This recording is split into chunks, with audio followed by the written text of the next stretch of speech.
already spoken about the spiritual significance of Tefillah, to connect to Hashem. But how does Tefillah impact the physical world? How is it that our Tefillah can improve our livelihood?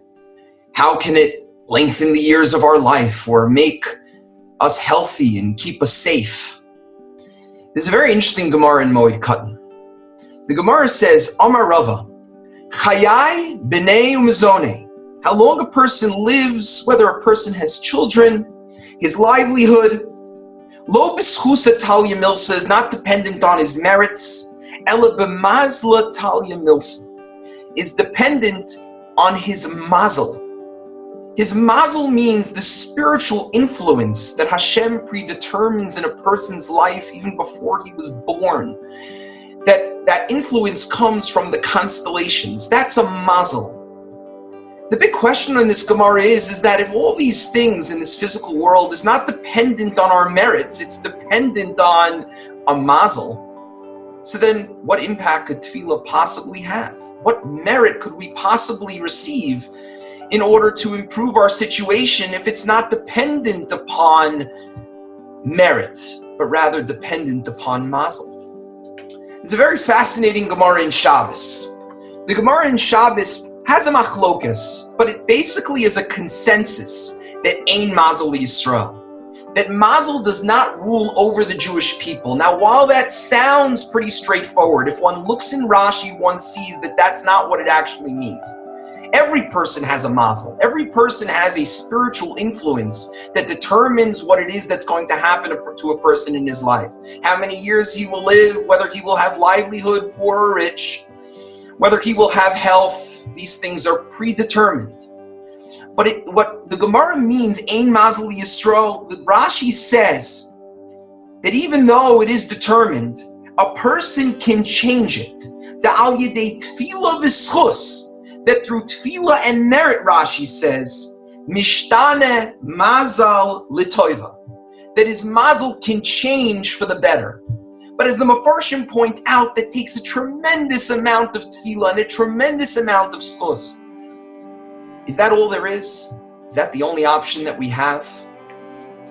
There's a very fascinating Gemara in Maseches Haryos. The Gemara says, a very unusual the Gemara. The Gemara talks about all these interesting things that a person can do to find out if he will be successful in business, when he takes a trip, if he will return safely. And the Gemara gives all these sort of seemingly unusual type of systems that you could use in order to understand these things. Stand in a house, if you see your shadow, if there's no wind, all these different things the Gemara says that you could do. But the Gemara at the end says, don't do it. Don't do all these tricks to learn these things. And why? The Gemara says, "V'lo milsi," don't do these tricks. Dil mechol shadaite, perhaps your mind will become weakened by seeing something that seems to indicate that you will not come home safely. Umisra mazle, and your mazel will become weakened. Rashi says something unbelievable on this. It is possible that it was meant to be that you would be able to be successful in business, that you would be able to come back home from this trip that you were planning on taking, but because you did these things that the Gemara said is possible to do, you might have thought, your thought might have caused you to believe that you weren't going to come home safely. And Rashi says that that negative thought, that depression, because Chol Shadaite, because your mind became depressed, because you believed that you were not going to come back, Misra Mazle, your mazel becomes weakened. And as a result of that, that can actually have impact in the constellations, impact in the spiritual forces that can actually change your reality. And the Gemara, based on this, says that this is the source as to why we do all those things on Rosh Hashanah, dipping the apple in the honey, all the different simanim that we do, because in the beginning of the year, we want to think positive, because a positive thought, positive thinking can impact a person's physical reality. This is a way a person can strengthen his mazel. And if you look at Tefillah, the way Chazal organized Tefillah, it's all positive. Hashem, We believe you will bring us refuah. We will health. We believe you will bring us wealth. We believe you will bring us salvation. Positive thinking.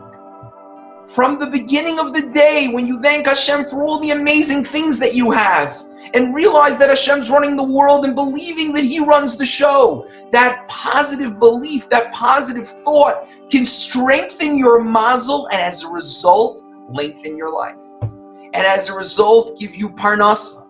As a result, give you health. These ideas are well known in the secular world as well. There are documentaries about this concept. But the fascinating thing is that this is also primarily, probably first, in Jewish literature. And this is why davening out of a siddur is even more important, because when a person talks on his own, it is possible that they can be sad, that they can be depressed, that they can walk away defeated, and that unfortunately can have the negative consequence of weakening a person's mazel, and perhaps the tefillah can chas v'shalom result in something negative. But the way Chazal were metaken tefillah, the way they established tefillah was to lift us up, to make us feel positive, to feel close and connected to Hashem, and as a result, that strengthens our mazel, which will have impact in the physical world.